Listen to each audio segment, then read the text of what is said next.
The metallic tang of rust and the stale breath of generations of decay clung to Reid's clothes, a scent he no longer noticed. It was the constant perfume of the derelict factory where he spent his days. Dust motes, thick as pollen, danced in the weak shafts of light that pierced the grimy windows high above, illuminating the skeletal remains of forgotten machinery. He moved with an efficient, practiced rhythm, hauling crates of salvaged components, his muscles burning with a familiar, dull ache. This was his life, a steady, unyielding grind, punctuated only by the occasional clatter of falling debris or the distant, mournful hoot of a train. He didn't complain. Determination was a quiet hum beneath his skin, a refusal to simply exist. Today, however, a different sound cut through the industrial hum. The distant rumble of a vehicle, then the sharp rap of knuckles on the corrugated iron door of the office annex. Reid straightened, wiping grease from his hands with a rag that was more black than gray. Visitors were rare, especially here, deep within the city's forgotten industrial skeleton. He found the office manager, a stout individual with a perpetually worried frown, already speaking to a stranger. The stranger was a woman, impeccably dressed in a tailored suit, her expression cool and professional, a stark contrast to the grime and disarray of their surroundings. He held a slim leather briefcase. "Reid," the manager called, his voice laced with an unusual deference. "This individual is here for you." Reid approached, a knot tightening in his stomach. He knew no one who dressed like that, no one who would seek him out in this forgotten corner of the world. The woman's gaze was direct, assessing. "Mr. Reid," he asked, his voice clear and precise, cutting through the factory's ambient noise like a sharpened blade. "My name is a representative of the estate of a distant relative. I regret to inform you of the passing of an individual named Silas Blackwood." The name meant nothing to Reid. Silas Blackwood. He searched his memory, a blank. I don't know anyone by that name." "He was a great uncle, twice removed, on your mother's side," she explained, her tone unwavering. "Mr. Blackwood died suddenly, under rather unusual circumstances. His will, dated nearly 50 years ago, names you as his sole beneficiary." Reid felt a strange jolt, a ripple through the stagnant waters of his routine. Sole beneficiary? Of what? He pictured a small, dusty apartment, maybe a few old books. "He left you a property," the representative continued, opening her briefcase and extracting a thick envelope. "A cabin. Deep within the Blackwood Forest. Remote. Very remote." He paused, his eyes flickering with something Reid couldn't quite decipher. Pity? Curiosity? "It's rather old. And isolated." The words hung in the air, heavy with unspoken weight. Remote. Isolated. Old. A cabin. Not an apartment, not a house in the suburbs, but a cabin in a forest he'd never heard of. The manager shifted uncomfortably, sensing the strange shift in the atmosphere. Reid took the envelope. The paper felt thick, almost ancient. Inside, there were legal documents, a key, and a hand-drawn map. The map was crude, lines scratched onto brittle parchment, detailing a winding dirt road that vanished into a dense green mass labeled Blackwood Forest. No towns, no landmarks, just trees and a single, small X. "There are rumors about the cabin, Mr. Reid," the representative said, his voice dropping slightly, losing some of its professional edge. "Local folklore. built on an ancient burial ground, they say. Best not to pay it any mind.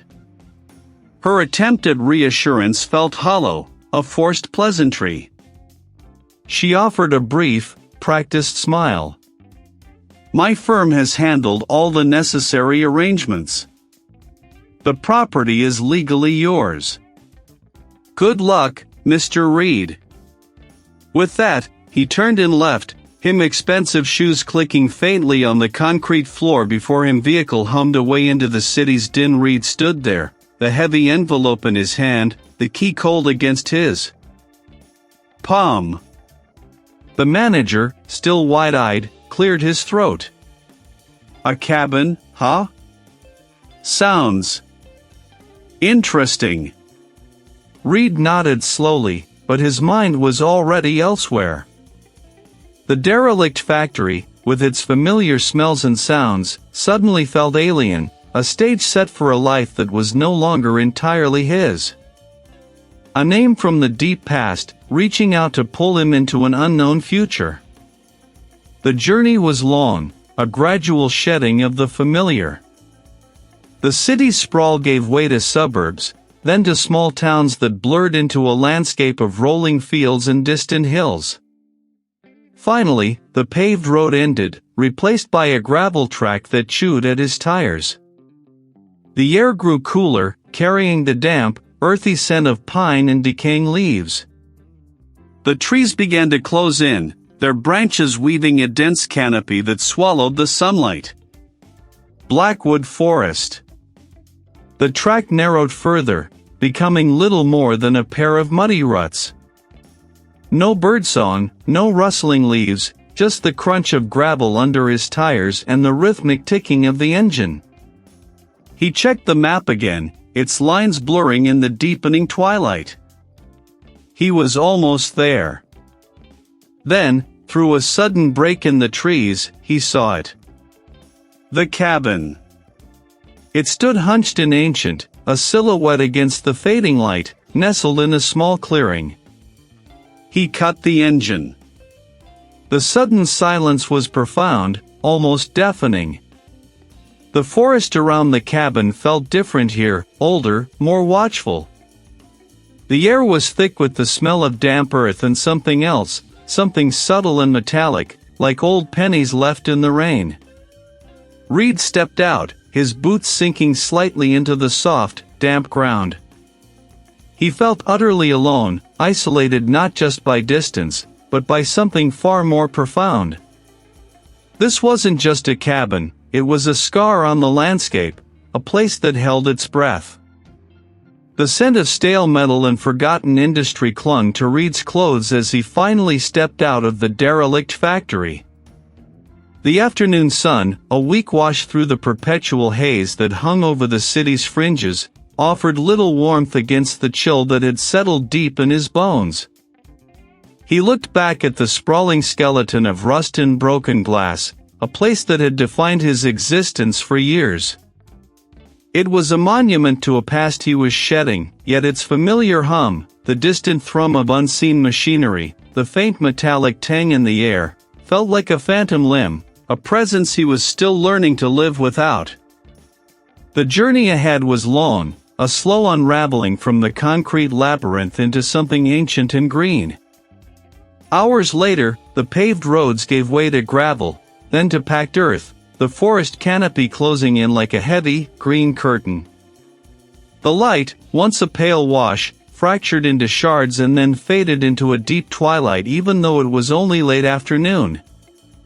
The air changed, too, losing the city's grimy edge, acquiring the damp, earthy fragrance of decay and growth, of pine needles and wet soil. He found the turnoff eventually, a barely discernible track swallowed by ferns and saplings. The truck, loaded with a few boxes of essentials, rumbled and groaned in protest, branches scraping against its sides like skeletal fingers. The cabin appeared suddenly, a hulking silhouette against the deepening gloom.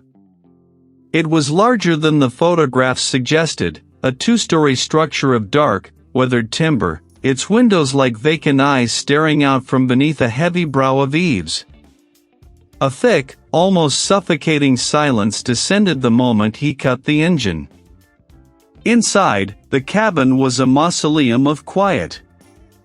The air was thick, still, heavy with the smell of old wood, disuse, and a faint, acrid tang that he couldn't place. Dust motes danced in the sparse beams of light filtering through the grimy window panes. He spent the first few hours methodically unpacking, his movements echoing loudly in the cavernous space. The first disturbance was subtle. He'd set a box of books on the small, scarred kitchen table. When he returned moments later with a second box, a single, leather-bound volume lay on the floor, several feet from where he'd placed it. He picked it up, a heavy tome on regional flora, and frowned. Must have slid off. Old table, uneven floorboards. He put it back, carefully, and continued unpacking. The groan of the house was constant, but now there were sharper clicks from the walls, faint scuttling sounds in the attic above, and the distinct, rhythmic drip-drip-drip of water somewhere, despite no obvious leaks. He rationalized it: old house, settling, animals in the walls, condensation. But a prickle of unease started to crawl along his neck. He was in the main room, trying to clear a space by the hearth, when he saw it. It wasn't the play of lantern light or a passing cloud. It was a solid, momentary absence of light, a movement that defied the stillness of the room. He spun, but nothing was there. He stood for a long moment, listening, his breath shallow. The drip-drip-drip had stopped. Reid shook his head, a determined effort to dislodge the feeling. Exhaustion. New surroundings. An overactive imagination, fueled by the isolation and the vague, unsettling stories he'd heard about the cabin. He needed to focus. He decided to tackle the small study adjacent to the living area, a room dominated by a massive, dust-shrouded desk. As he began to wipe down its grimy surface, his hand brushed against a loose panel on the side. Curiosity piqued, he pried it open. He lifted the lid. Inside, resting on a bed of faded velvet, was a single, brittle, leather-bound journal. Its pages were yellowed with age, the script a delicate, looping hand that was difficult to decipher in the dim lantern light. Next to it lay a small, tarnished silver locket, engraved with the same intricate symbols as the box. He picked up the journal, the leather cracking softly under his fingers. The first page was dated over a century ago. A name, almost obscured by time, was scrawled at the top. Beneath it, a line of text, written in a different hand, stark and bold: "The pack must be honored." The cabin groaned then, a deep, resonant sound that vibrated through the floorboards and up into his bones. This wasn't settling wood. Reid's earlier rationalizations evaporated like mist. He wasn't just tired, or imaginative. Something was here. And it had been waiting for him. Reid's breath hitched, a cold, dry gasp that rasped in his throat. This wasn't the creak of old timber settling in the night, it was a guttural rumble, a sound that felt less like a building and more like a vast, living thing drawing a slow, agonizing breath. The air around him didn't just grow colder, it became heavy, viscous, pressing in from all sides. That acrid tang, sharp and metallic like old blood or rusted iron, clawed at the back of his sinuses, making his eyes water. He stood frozen, listening, his ears straining for any repetition, any clue. He tried to rationalize it, of course. Old house. Woodland sounds. His imagination, frayed by isolation and the unsettling circumstances of his inheritance. But the explanations felt thin, fragile, like tissue paper against a gale. The next morning, a heavy ceramic mug, which he'd left on the kitchen counter, was found shattered on the floor, far from the edge. No tremor, no breeze, just a silent, violent descent. He swept up the shards, his movements stiff, a knot tightening in his stomach. He spun around, heart hammering against his ribs, to find nothing but the dust motes dancing in a shaft of sunlight. The phenomena escalated, becoming more frequent, more insistent. A specific chair in the living room, a heavy, claw-footed antique, would be found subtly shifted, as if someone had just risen from it. Reid started sleeping with the lights on, the thin glow a paltry defense against the encroaching unease. He couldn't dismiss it anymore. His rational mind, once so steadfast, was beginning to buckle under the weight of the inexplicable. He couldn't leave, not yet. A perverse, almost desperate determination had taken root in him. He had to understand. This cabin, this land, his distant relative's sudden, quiet demise, it was all connected, a tangled knot he felt compelled to unravel. He began his research methodically, starting with the few personal effects the estate handler had left, a small, leather-bound journal filled with indecipherable scrawls, a faded photograph of a stern-faced woman who might have been his relative's mother, and a collection of local newspaper clippings dating back decades. The clippings were his first real lead. They spoke of the region's history, of timber companies and forgotten settlements. One article, yellowed and brittle, detailed the closing of a massive industrial site, the derelict factory, a hulking skeleton of steel and brick that sat miles deeper in the woods, beyond even the cabin. The article mentioned its closure being tied to unforeseen structural instabilities and a series of inexplicable accidents. Reid felt a prickle of unease. Unexplained accidents. The air grew still, heavy with the scent of pine needles and decay. Finally, through a curtain of overgrown brush, the derelict factory loomed, a monstrous silhouette against the bruised sky. Its colossal frame was a testament to a bygone era, now reduced to rust and ruin. The corrugated iron siding was torn away in places, revealing skeletal beams. Broken windows stared out like vacant eyes. He pushed through a rusted gate, the screech echoing unnervingly. The floor was a mosaic of cracked concrete and standing water. The air was thick with the metallic tang he'd come to associate with the cabin, mingled with the earthy scent of mildew and damp stone. He moved cautiously, his footsteps crunching on debris. He found old administrative offices, their desks overturned, papers scattered like fallen leaves. He sifted through them, his gloved fingers brushing away decades of grime. Most were mundane, invoices and payrolls. Then, tucked beneath a collapsed filing cabinet, he found a small, wooden box. It felt ancient, out of place. They weren't standard topographical maps. These were marked with strange, angular symbols, repeating patterns that looked vaguely runic, and circles drawn around specific points. One circle, larger and more prominent than the others, encompassed the precise location of his cabin. Another, smaller but equally potent, marked the derelict factory itself. Adjacent to the factory, a small, barely legible note was scrawled in an archaic script of the vein. Below it, a single, horrifying word, pactum. Pactum. A pact.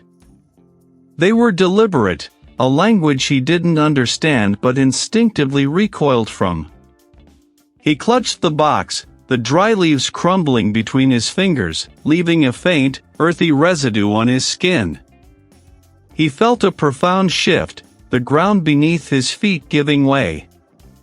His relative hadn't just died in the cabin, they had been involved in something that stretched back generations, something that had left its mark not just on the cabin, but on the very land itself. And now, he had inherited it. The air around him didn't just grow cold, it became something else entirely. It thickened, pressing in, heavy and viscous, like breathing through a shroud of wet soil. The guttural rumble intensified, vibrating through the floorboards, up his legs, settling a deep, resonant hum in his chest cavity. It was less a sound heard with his ears and more a tremor felt in his bones, a vast, subterranean exhalation that seemed to draw the very warmth from his blood. Reid's fingers, already numb with the chill, instinctively curled into fists. His mind, usually so orderly, was a chaotic storm of questions, each one more terrifying than the last. He had spent the morning, after a fitful, dream-haunted sleep, sifting through the few boxes of his distant relatives' belongings. There wasn't much, some tarnished silverware, moth-eaten linens, and a small, leather-bound diary, its pages brittle with age. The entries were sparse, mostly mundane observations about weather and crops, until the last few pages. Below it, scrawled in a shaky hand, were the words, "The Derelict Factory." Where it began. Where it waits. Reid found the place after an hour's drive. Following the relatives' vague directions to the edge of the forgotten forest, then a crumbling gravel path that opened onto a vast, desolate clearing. Every step he took echoed, the crunch of broken glass under his boots amplified in the cavernous space. An unease settled over him, a sense of being an intruder in a place that had long been abandoned by man, but perhaps not by something else. He felt watched, not by a physical presence, but by the very walls, the very air. Following another faded, barely legible map from the diary, Reid navigated deeper into the factory's labyrinthine interior. He passed massive, silent presses, their gears locked in eternal stillness, and conveyor belts draped with decades of cobwebs. His flashlight beam cut through the Stygian gloom, revealing immense, silent furnaces, their gaping mouths black and hungry. In a recessed alcove, half hidden behind a collapsed pile of rusted barrels, the beam caught something glinting. He pushed aside the barrels, their metal shrieking as they scraped against the concrete floor. There, nestled in a shallow depression, was a small, wooden strongbox, surprisingly well preserved. It wasn't locked. His fingers trembled as he lifted the lid. The cover bore no title, only a crudely carved symbol, a knot of interwoven lines, eerily similar to the patterns he'd begun to see in the cabin's ancient timber. This was it. This was the source. Reid pulled the journal out, the leather cool and smooth beneath his fingertips. He ignored the dust and the faint, unsettling odor clinging to the pages. He flipped it open, scanning the elegant, looping script. The entries were dated decades, then centuries, apart, chronicling generations of his family. The initial entries were almost celebratory, detailing a binding ritual performed on the land where the cabin now stood, a pact made with the deep earth for prosperity and protection. But the tone shifted quickly. The prosperity came, but at a cost. Each generation, an offering was required, a tithe of life to appease the entity awakened and bound to the land. The journal detailed the gruesome specifics, the sacrifices of the unwanted, the infirm, the unlucky, the forgotten members of the lineage, all offered to maintain the family's prosperity and ward off a greater, unspecified horror. The entity, the journal revealed, was not merely in the cabin, it was the land, a primordial consciousness stirred from its slumber, hungry and possessive. It craved not just life, but legacy. It was tied to Reid's bloodline, an ancestral debt. He skimmed further, his eyes catching phrases that made his vision blur. The pact cannot be broken, the cabin is its heart, its hunger grows with each passing generation. The final entry, written in the same shaky hand as the small diary, was a desperate plea. He knows. He is the last offering. The debt is due. It will consume him, then us all. Reid stared at the words, the ancient horror unfurling itself in his mind. It was an ancient, territorial force, awakened by his arrival, demanding its due. He wasn't just an inheritor of a cabin, he was an inheritor of a curse, the final link in a chain of sacrifice. And the entity, bound to the very ground beneath the cabin, had been waiting for him. The cold in the derelict factory was a physical thing, a damp, metallic chill that clawed at Reid's exposed skin, but the horror unfurling in his mind was far colder.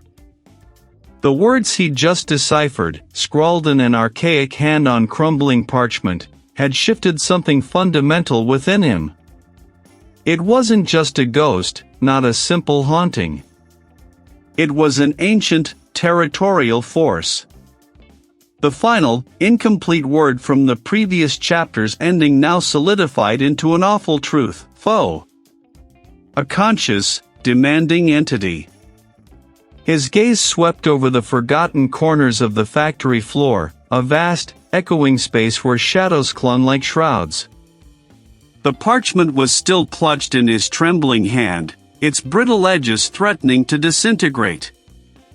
It spoke of a lineage, a pact, and a deep-seated fealty owed to something rooted in the very earth beneath the cabin. He needed more. Nothing.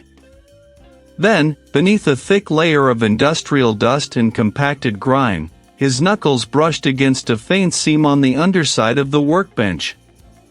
A hidden drawer. With a grunt, he pulled, the wood groaning in protest before yielding with a shriek of rusted hinges. Inside, nestled amongst dried leaves and what looked like petrified insects, lay a small, leather-bound journal. Its cover was etched with the same symbols he'd seen carved into the cabin's hearth. He pulled it out, the pages brittle, stained, and smelling faintly of loam and decay. He opened it to a random page, his eyes scanning the faded ink. It was another relative's hand, a spidery script detailing sacrifices, rituals, and the consequences of disobedience. The journal didn't just mention the entity, it described its hunger. It consumed, not just life, but memory, identity. It twisted the minds of those who resisted, making them agents of its will, or breaking them entirely. The cabin wasn't merely built on an ancient burial ground, it was built for the entity, a focal point, a conduit. The structure itself was a living trap, designed to keep the lineage bound to its demands. The journal slipped from his grasp, clattering against the concrete floor. He needed to get back to the cabin. The determination that had brought him this far now sharpened into a desperate resolve. The forest pressed in, the skeletal trees blurring into an indistinguishable wall of gray and black. He gripped the steering wheel, knuckles white. The entity was no longer passive. It knew he was digging, knew he was learning. He parked the vehicle in the overgrown clearing, the cabin looming before him, a silhouette of splintered wood against the bruised twilight sky. It looked different. Taller, somehow, its windows like vacant, staring eyes.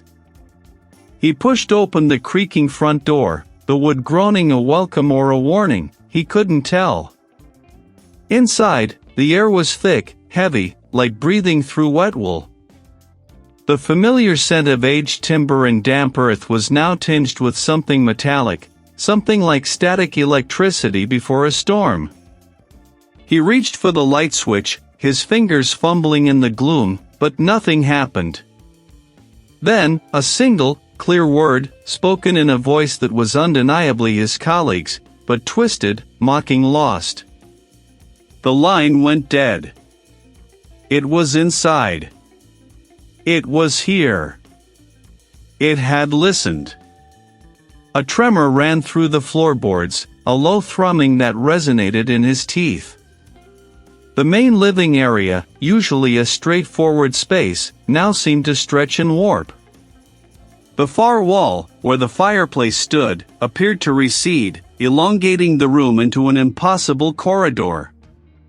He could feel it, a palpable presence that moved with intent. It was here, in the same room, a suffocating pressure against his chest. He backed away slowly, his hand reaching for the doorknob. The doorknob was gone. Where the polished brass had been, there was now only smooth, unbroken wood, indistinguishable from the doorframe. He ran his hand over the surface, frantic, searching for an edge, a seam, anything. The door had melted into the wall, sealing him in. The realization hit him with the force of a physical blow. He was trapped. The cabin wasn't just a place where things happened, it was an active participant, a living extension of the ancient entity, and it had just closed its maw around him. The low thrumming intensified, vibrating through the floor, through his very bones, a predatory purr. He was no longer just investigating, he was the prey. The words he'd just deciphered, scratched into the grime on a long-dead control panel, felt less like text and more like a brand seared onto his retina. The blood of the inheritor, willingly given, binds the earth. A tremor ran through him, not from the cold, but from the sudden, stark clarity of it. Willingly given. That was the linchpin, the terrible mechanism of the pact. He hadn't just inherited a cabin, he'd inherited a claim, a debt, a role in a macabre cycle. The previous deaths, the sudden disappearances, they weren't just random acts of violence or misfortune. They were failures to deliver, or perhaps, desperate attempts to break free. The entity didn't just want him, it wanted his consent. This wasn't a haunting, it was a negotiation, albeit one with only one acceptable outcome for his captor. He wouldn't be willing.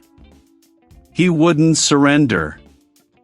His breath plumed in the frigid air, each exhalation a ragged protest against the insidious truth. Reid's jaw tightened. He scrambled toward the rusted metal door, his boots crunching on scattered debris. The door groaned, resisting his push, but he forced it open, the sound echoing like a cry in the vast, empty space. He emerged into a twilight world, the gray light filtering through a canopy of skeletal branches. He didn't look back at the factory. He broke into a run, the uneven ground jarring his ankles. His car, a battered sedan, was parked a quarter-mile down the overgrown track, where he'd left it after the unsettling pull had drawn him to the factory. He pictured the keys in his pocket, the roar of the engine, the feel of pavement beneath the tires, a lifeline to sanity. He could hear the rustle of leaves, but it wasn't the wind. It was too rhythmic, too close, like something slithering through the undergrowth just beyond his sight. He fumbled for his keys, his fingers numb, his heart hammering against his ribs. He yanked open the driver's side door, threw himself inside, and jammed the key into the ignition. The engine turned over, coughed, and died. Reid tried again and again. The battery light glowed mockingly, a tiny red eye in the dim dashboard. Dead. Completely dead. He hadn't left any lights on. He hadn't done anything to drain it. He knew, with a certainty that settled deep in his bones, that this wasn't mere coincidence. It was the entity, its reach extending, its power absolute. He couldn't stay here. He wouldn't. He looked at his phone, a useless brick in his hand, no signal bars visible in the upper corner. He was cut off, isolated. Panic began to fray the edges of his determination. He looked out into the forest, the trees now appearing less like natural growths and more like grasping claws, their branches swaying almost imperceptibly, yet with a menace that prickled his skin. He started walking, his pace frantic. The main road. It couldn't be more than a few miles. He knew the direction. He repeated it like a mantra, east. Head east. But the forest began to play tricks. The path he thought he was on dissolved into thickets of thorny bushes. Familiar landmarks, a lightning-scarred oak, a cluster of peculiar gray stones, seemed to shift, appearing where they shouldn't, then vanishing. He stumbled, catching himself on a rough tree trunk, the bark scratching his palm. He looked down at his compass, pulling it from his pocket. The needle spun wildly, erratically, refusing to settle on any direction. It was broken. Or perhaps, something was interfering with it. He was lost. Not just geographically, but existentially. He was being herded, guided by an invisible hand back towards the cabin, back towards the source of the horror. He felt a laugh bubble up, harsh and broken, a sound that didn't belong to him. His vision blurred at the edges, the trees seeming to lean in, their branches weaving together into an impenetrable cage. It was the smell of the cabin, the smell of something ancient and hungry. He closed his eyes for a moment, pressing his palms against his temples. The impact jarred his teeth, but he barely registered the pain. He lay there, gasping, staring up at the canopy, where the last vestiges of daylight were being swallowed by the deepening gloom. He was trapped. Utterly, irrevocably trapped. And the entity was just beginning to play. Reid lay on the cold, damp ground, the forest floor a tangle of roots and decaying leaves beneath him.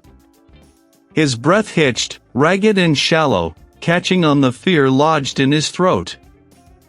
The last sliver of twilight had vanished, plunging the woods into a suffocating, absolute dark. It was a hunger, ancient and patient, stirring in the deepening gloom. He scrambled to his feet, ignoring the throbbing ache in his hip. Every instinct screamed at him to run, to put distance between himself and whatever malevolence pulsed at the heart of this forgotten place. He stumbled on, guided by a desperate, animalistic need to escape, to find anything that felt like solid ground, like a boundary. Then, through a thinning of the trees, a silhouette rose against the bruised charcoal of the sky. A skeletal structure of iron and crumbling brick, impossibly vast and silent. A derelict factory. Its broken windows gaped like vacant eyes, and the wind, a mournful lament, whistled through shattered panes. He stepped over a fallen beam, the concrete beneath his boots slick with grime and moss. He stepped inside. The derelict factory was a monument to abandonment. Towering ceilings disappeared into the gloom, supported by massive, corroded girders. Rust-eaten machinery stood frozen in time, draped in thick cobwebs and dust. Each creak of metal, each drip of water echoing from some unseen corner, felt amplified, a whisper in the cavernous silence. He moved deeper, his footsteps crunching on debris, shattered glass, crumbled plaster, the occasional shard of ceramic. He found himself in what must have been an office area, judging by the skeletal remains of desks and file cabinets. A faint, almost imperceptible glow emanated from beneath a pile of rubble in a far corner. Curiosity, a dangerous companion, urged him forward. He began to clear away the broken concrete and twisted rebar, his hands raw and aching. It was the same motif he'd seen faintly etched into the cabin's ancient hearth. His fingers trembled as he pried open the latch. The parchment was old, its edges frayed, the ink faded but still legible. It was a journal, written in a cramped, archaic hand, chronicling the life of a distant ancestor, a woman named Ilara. He read, the words blurring and then sharpening into terrifying clarity. Ilara wrote of the land, of the ancient spirits that predated human memory, of a pact made by the first settlers, his bloodline, to ensure prosperity and protection. Not from external threats, but from the land itself, from the primal hunger that stirred beneath the earth. The spirits demanded reverence, and, occasionally, sustenance. The sustenance wasn't crops or offerings of gold. It was life. A sacrifice, chosen from the bloodline, offered at specific junctures, to feed the entity and keep its boundless hunger dormant. Ilara detailed the rituals, the specific timing tied to celestial alignments, the precise location, the very spot where the cabin now stood, built atop the ancient burial ground. She wrote of the entity's true nature, not a ghost, but a primordial consciousness, a vast, malevolent will woven into the fabric of the earth, an echo of a time before form, before light. It was the land's memory, its pain, its raw, unyielding power. The pact wasn't just for protection, it was a bargain with something unspeakable, an agreement to satiate an unending thirst. His relative's death, sudden and inexplicable, was no accident. It was the latest payment. It was his inheritance, his bloodline's curse, a debt generations overdue. He read further, his eyes scanning for a way out, a loophole, a means to break the cycle. Ilara's final entry was a desperate plea, a warning. The entity had grown stronger, its hunger more frequent, its demands more specific. It no longer accepted just any life from the bloodline, it sought the purest connection, the one most attuned to the land, the one who held the strongest lineage. Reid's hands shook, the parchment rustling like dry leaves. He was the last of his line, the direct descendant. He was the purest connection. He was the next sacrifice. The entity wasn't just claiming the cabin, it was claiming him. The air in the derelict factory grew heavy, thick with an almost tangible presence, a vast, ancient awareness that had been watching him, guiding him here, all along. He was trapped, not just by the forest, but by a lineage, a pact, and a hunger that transcended time itself. His breath caught, a silent scream trapped in his chest. He understood now. The horror was not a ghost in the house, it was the house itself, the land, and the blood that flowed in his own veins. Panic, a raw, primal beast, clawed at his insides, threatening to unravel him completely. But beneath it, a stubborn ember of defiance flickered. He wouldn't break. Not now.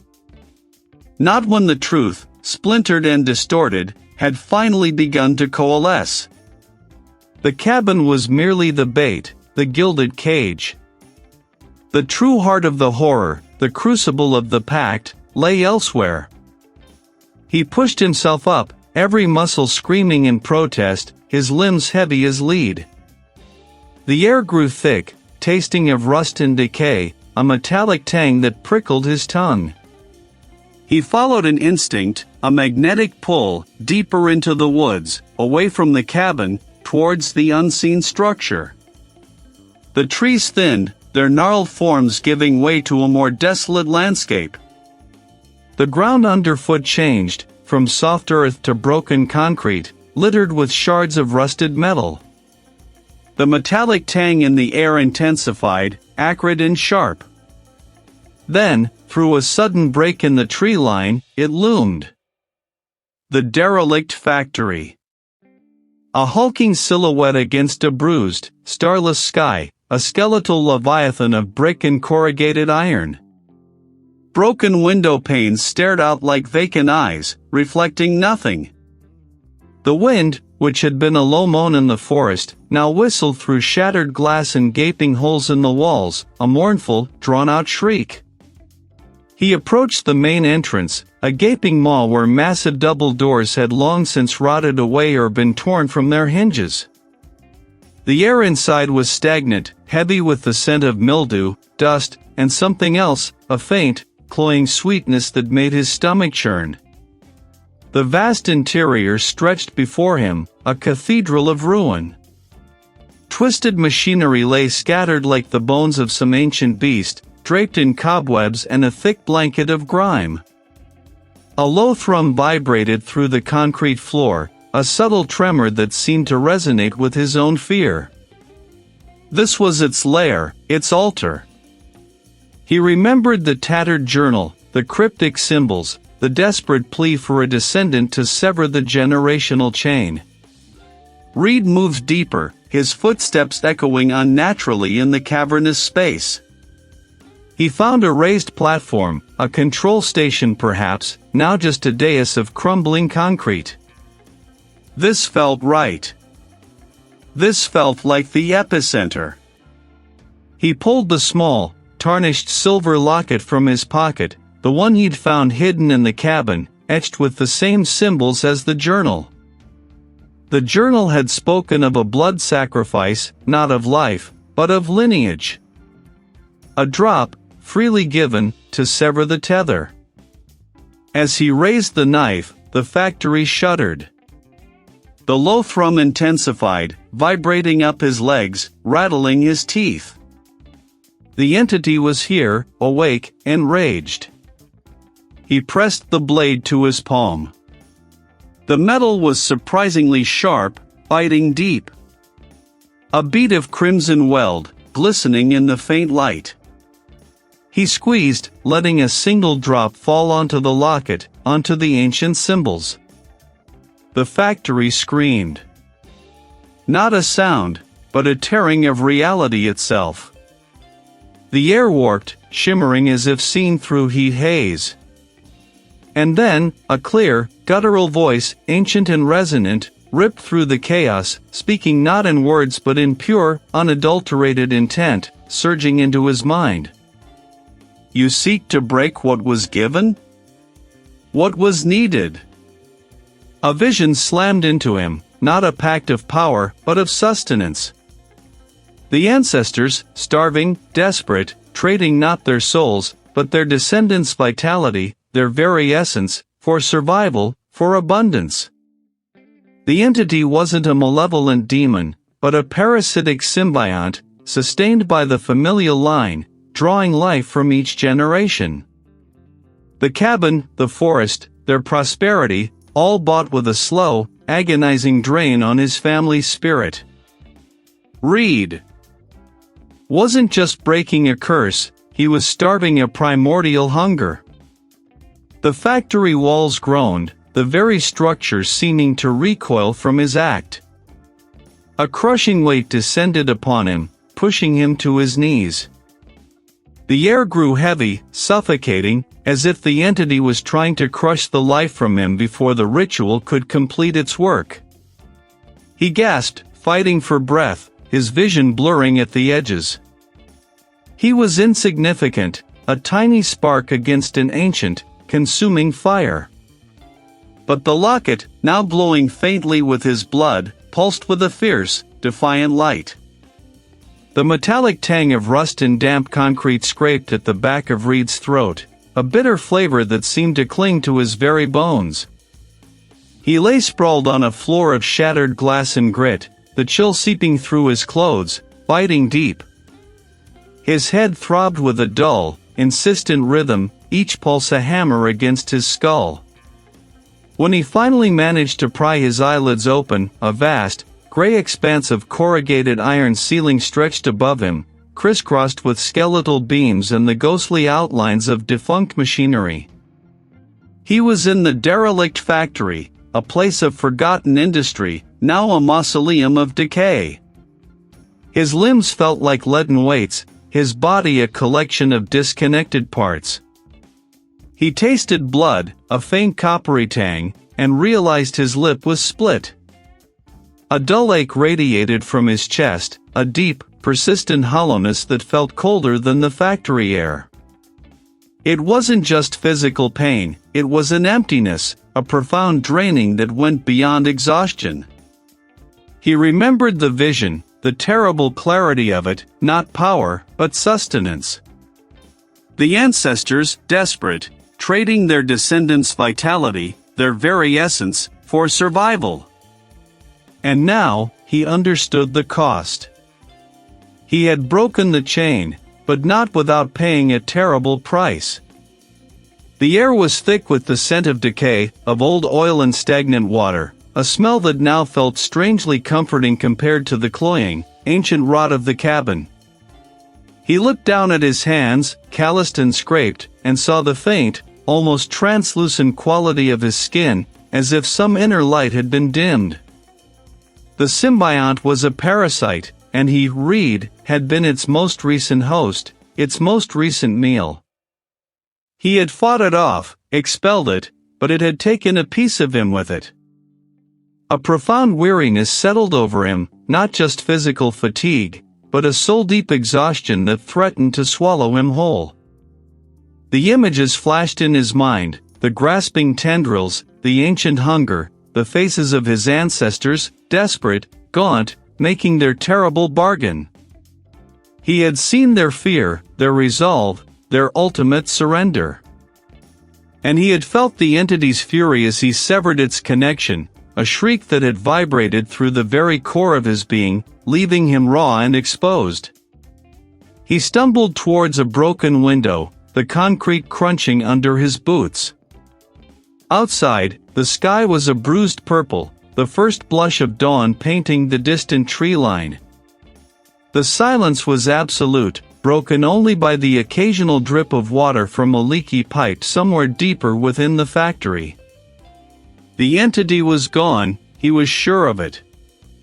He could feel its absence like a missing limb. But its imprint remained, a phantom ache in his chest, a constant reminder of what had been taken. The cabin. Had the structure itself been cleansed, or merely abandoned by its resident horror? He imagined the familiar walls, now stripped of their malevolent aura, yet still imbued with the memory of generations of suffering. He found his way out of the derelict factory, pushing open a heavy, rusted door that groaned like a dying beast. As he walked, each step was an effort, his body a burden. He felt lighter, yes, but not in a good way. It was the lightness of something diminished, something lost. He had paid with his physical resilience, his very essence, perhaps even a part of his spirit. The horror was gone, for now, but its cost was etched into his very being, a permanent mark of the battle waged and the self-sacrificed. The world, once vibrant, now seemed muted. As if a filter had been placed over his perception, dulling its edges, robbing it of some essential brightness. The victory was his, but the aftermath was a desolate landscape within himself, a silent, internal testament to the price of breaking a generations-old pact. The cabin might be free, but Reid was not. He was forever bound to the memory of the emptiness, a living echo of the parasitic hunger that had once claimed his lineage. His head throbbed with a dull, insistent rhythm, each pulse a hammer blow against the inside of his skull. Above him, the skeletal ribs of the derelict factory's roof clawed at a bruised, indifferent sky. A faint, sickly sweet odor, something like decay mixed with old iron, still lingered, a ghost of the entity's foul breath. His vision swam, a kaleidoscope of fractured light and shadow. He was alone. The others, the stranger who had found him, the old woman, they were gone. Reid coughed, spitting a mixture of dust and phlegm. The taste of it was metallic, coppery, and he wondered if it was his own blood. He ran a hand over his face, feeling the rough stubble, the grime, the faint stickiness near his temple. He had survived. He looked around the vast, cavernous space, the decaying machinery like monstrous, sleeping beasts. He saw the shattered remnants of what had been used against him, the broken mirrors, the scattered symbols chalked on the floor, now smeared and indistinct. It was over, in a way. The immediate, suffocating threat had receded. But the truth, the horrible, undeniable truth, had solidified in his mind like a shard of black ice. The pact. The lineage. It was a living, breathing horror, an entity tethered to his bloodline, demanding its due. He was the latest in a long line of sacrifices, or perhaps, the one meant to break it. He'd glimpsed the faces of his ancestors in that final, terrible confrontation, their fear, their resignation, their desperate attempts to appease or escape. He understood the cabin now, not as a home, but as a cage, a lure. The entity wasn't just in the cabin, it was the cabin, its roots sunk deep into the earth where the dead lay. He had walked into a trap generations in the making. Reid stumbled towards the gaping maw of a broken window, the weak light doing little to dispel the gloom. Each step was an effort, his legs feeling like leaden weights. A stark contrast to the cloying, metallic stench inside. He climbed out, scraping his hand on a jagged edge of rusted corrugated iron, barely noticing the pain. He walked without a clear destination, away from the factory, away from the forest that still felt like a hungry maw behind him. Days blurred into a single, extended ache. He made his way back to civilization, though the word felt alien, distant. The world seemed sharper, harsher, yet simultaneously dulled. Colors were muted, sounds too loud or too soft. He saw the polite dismissal in the eyes of a bewildered officer, the flicker of pity from a social worker. They saw a man traumatized, unhinged. They couldn't see the truth. He never returned to the cabin. He couldn't. He sold it, or rather, he gave it away to the first eager buyer who offered a pittance, barely listening to their excited plans for renovation. He didn't care what became of it. He only knew he had to sever every last tie. Reid found a small, quiet apartment in a city far from the forest. He tried to rebuild, to re-enter the rhythm of ordinary life. He got a job, mundane and repetitive, offering no challenge to his shattered mind. He ate, he slept, he walked. The scent of damp earth and old iron would sometimes bloom unexpectedly, filling his nostrils, dragging his back to the derelict factory, to the cabin, to the entity. He was changed. Irrevocably. The world was no longer just the world. It was a veneer, a thin skin stretched over something ancient and terrible. He understood now that the veil between what was known and what truly existed was fragile, easily torn. He carried the knowledge of the pact, the weight of his lineage, not as a curse, but as a scar. A permanent, aching reminder. He had survived the immediate threat, yes, but the entity, the pact, the horror that transcended time, it was still out there.